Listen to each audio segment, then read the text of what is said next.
let's just quickly open our IDE. All right, so this is the code that we've been working from, and so far I think we're happy with what we are seeing. It's performing as based on our spec that we created. So in this task, we're going to do is what we're going to do in this task is to clean up a little bit. So clean up the code, remove unnecessary code, and we're also going to refactor it in the sense that we're going to pull a common functionality and group them into functions, and then instead of having to call those individual lines of code, we just call the function housing that functionality.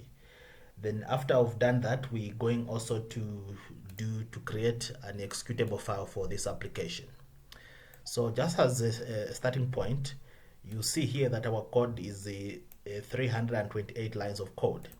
So I'm hoping that by the time we finish with our refactoring, it should have reduced, because we'll have removed all these unnecessary, so we don't need that. We don't need that as an example. So all this will just claim, will free up some space. It may not be much, but it's good practice in programming to just be consistent the way we are doing things, so that our code is neat, and then whoever wants to look at it is able to follow.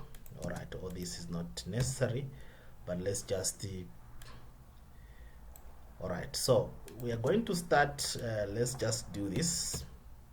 All right, so this section of code, we don't need it because we are calling it from there. This code we don't need. This one, all right, this one we don't need.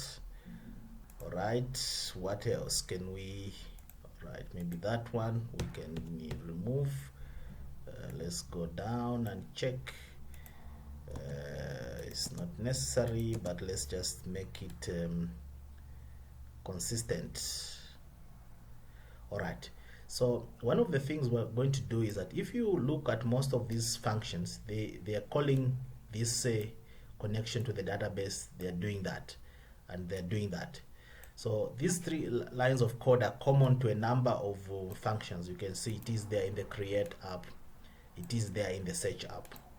So what we are going to do is we are going to move these lines of code into a function, and then whichever function wants to use them will just call that piece of code from a function. We could have done that using a lambda expression. What we could have done is that in the button calling for that function, say search app, we could have used the lambda function here to modify it in such a way that we'll be able to test. So from wherever we are in the code, we can test to say, all right, which button was fired, so if, or which button was clicked. So if it is this button which was clicked, then we know what to do with this set of code. Okay, if it is the update, then we do aspects related to the update. If it is the search, or if it is the create, we just do the aspects of the database which relate to that functionality. But we won't do that because the lambda expression, just like list comprehension, is a bit complex. One has to get their head around it, so I just decided to leave it out. But for this purpose, for this refactoring, what we are going to do is we are going to say diff, I'm going to call it db functions. Maybe just to be consistent, I'll make this capital F, db functions. Okay, so this is a function. What will this function do? This function will give me these things. So it will do a connection, okay, to the database. It will create a cursor for me, and it will do that for me. So how do I use the results of this going down? So in In Python, we can do functions where you return more than one value. In the modern traditional way of programming, a function would only return one object, or or one item. So if you've worked with the Oracle, you know that it is feasible, for example, to return more than one object from a function. So this function is going to return. So what we are going to say is that we are going to say return. All right, so it will return db and it will return that. So this in itself, okay, so this will give us two things, db and cursor. So what we can do here, we can let's comment out that. We comment that. So what we can do, we can say, okay, if we want to use any of these here, all we do is we just say, okay, we don't say return, but okay, let me just do this.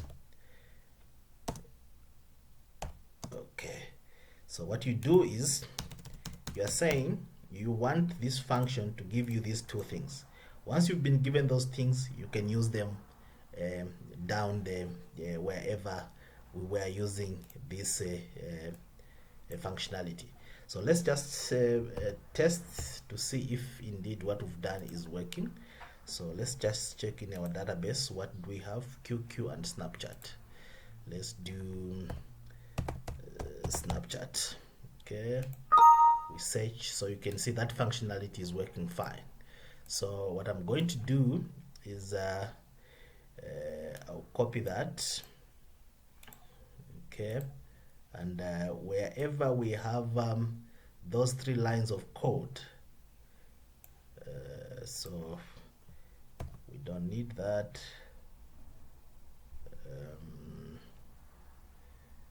Instead we need that. All right, okay, let's go. For these we don't need, we comment these. Okay, we put that. We could have done the same for the commit, and if we had used that aspect that I was talking about of using the lambda expression. But for now, all right, let's just see. Okay, let's say, okay, so here, okay, as a matter of fact, let's see, our function goes up to what? So our function does okay, up to, all right. So what we can do, as a matter of fact, we can remove that. Okay, because that is being achieved using that function call.